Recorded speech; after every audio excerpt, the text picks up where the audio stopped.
కాదు. ఎందుకంటే ఎందుకని మీకు తెలియాలంటే హార్ట్ అటాక్ రావడానికి కారణం తెలుసుకోవాలి. గుండె శరీరానికి సప్లై చేస్తుందా లేదా? Yes or no? మరి గుండెకి ఎవరు సప్లై చేయాలి? అదే సప్లై చేసుకుంటుంది. దేని ద్వారా? కరోనరీ ఆర్టరీ అనే దాని ద్వారా సప్లై చేసుకున్నప్పుడు ఏదైనా బ్లాక్ వస్తే వచ్చేదానే హార్ట్ అటాక్. ఇక్కడ ఏమైంది? గుండెకే సరిగ్గా సప్లై రావట్లేదు. పునీత్ రాజ్ కుమార్ ఏం చేశాడు? 1 కిలోమీటర్ నడుచుకుంటూ పోయినాడు. దగ్గర విక్రమ్ హాస్పిటల్ ఉంటే 1 కిలోమీటర్ నడుచుకుంటూ పోయాడు. ఏమైంది? కాదుల సందు లేదు, మెడకోడోలు, దానికే సరిగ్గా సప్లై వస్తలేదు. ఎవరికి?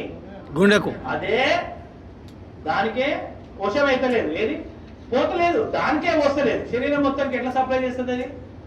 డుష్యూ డుష్యూ డుష్యూ. అందు గురించి హార్ట్ అటాక్ వచ్చిన వాడిని నడిపించకండి. అమ్మ అంబులెన్స్ ఇక్కడే ఉందని నడిపించకండి. పడుకోబెట్టకండి, నిల్చోబెట్టకండి, ఓన్లీ కూర్చోబెట్టి. రెండవది టాబ్లెట్ రాసుకోండి. ఫస్ట్ తీసుకోవాల్సిన టాబ్లెట్ పేరు ఏంటంటే tablet Disprin. Disprin, DISPRIN, Disprin. It makes the blood diluted. ఇది రక్తాన్ని పల్చగా చేస్తుంది. ఇది ఏం చేస్తుంది నాన్న? రక్తాన్ని పల్చగా చేస్తుంది. సరే, ఎకోస్ప్రిన్, ఆస్ప్రిన్ ఒకటేనా సార్? 3 ఒకటే, కానీ ఇమీడియట్లీ వాడాల్సింది Disprin. Dispersible aspirin tablet. Immediate గా పనిచేయాలంటే డిస్ప్రిన్ వాడాలి. 12 గంటల టైం తీసుకోవాలంటే ఎకోస్ప్రిన్ వాడాలి. ఆస్ప్రిన్ అస్సలు వాడద్దు, ఎందుకంటే అది డైరెక్ట్ యాసిడ్. ఆస్ప్రిన్ వాడకండి. ఆస్ప్రిన్ వాడితే తప్పనిసరి మీరు నార్మల్ వాటికి ఎప్పుడైనా మీరు ఏది మెడికల్ షాప్ పోయి ఆస్ప్రిన్ తీసుకున్నప్పుడు దాంతో పాటు ఒక డైజిన్ కూడా తీసుకోండి. ఎందుకంటే అది అసిటైల్ సాలిసిలిక్ యాసిడ్, అది పోయి లోపల పుండె ఏర్పడుతుంది. అయితే ఎకోస్ప్రిన్ కార్డియాలజిస్టులు ఏం చేస్తారంటే హార్ట్ పేషెంట్ కి ఎకోస్ప్రిన్ రాస్తారు. ఎకోస్ప్రిన్ ఫుల్ ఫామ్ ఏంటి? Enteric coated aspirin. అంటే లోపలికి పోయి డైజెస్ట్ అయ్యి పని చేసే టాబ్లెట్ ఎకోస్ప్రిన్. అది టైం పడుతుంది. ఇమీడియట్లీ పనిచేయాలంటే ఏమయ్యాలి? డిస్ప్రిన్. అది ఏం చేస్తుంది? రక్తాన్ని పల్చగా. రక్తాన్ని పల్చగా చేస్తే లాభం ఏంది? ఫ్రీగా ఫ్లో. సెకండ్ టాబ్లెట్ రాసుకోండి. టాబ్లెట్ సార్బిట్రేట్.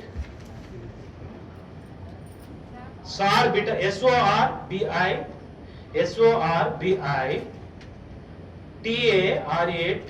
సార్బిటరేట్. సార్బిటరేట్ దేని కింద పెట్టాలి? కీప్ అండర్ ద టంగ్, నాలుగు కింద పెట్టండి.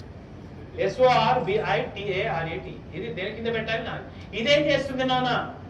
రక్తనాళాల్ని వెడల్పు చేస్తుంది. It will make the blood vessels dilated. రక్తనాళాల్ని వెడల్పు చేస్తుంది. మనకి ఏ రక్తనాళం వెడల్పు కావాలి? కరోనరీ, ఏదైతే హార్ట్ సప్లై చేస్తుందో ఈ టాబ్లెట్ నాలుగు కింద పెట్టగానే కరోనరీ ఆర్టరీ వెడల్పు అవుతుంది. ఆ బ్లాక్ పక్కకు పోతుంది. గుండెకు అవసరమైన రక్తము పోతుంది. ఆ క్షణానికి వాడు బతుకుతాడు. ఈ 2 టాబ్లెట్లు వేసి వాడిని కూర్చోబెట్టి ఆసుపత్రికి పంపిస్తే 90% మీ కళ్ళ ముందర ఎవరికైనా హార్ట్ అటాక్ వచ్చిన వాడు బతికే అవకాశాలు ఉంటాయి. ఓకేనా?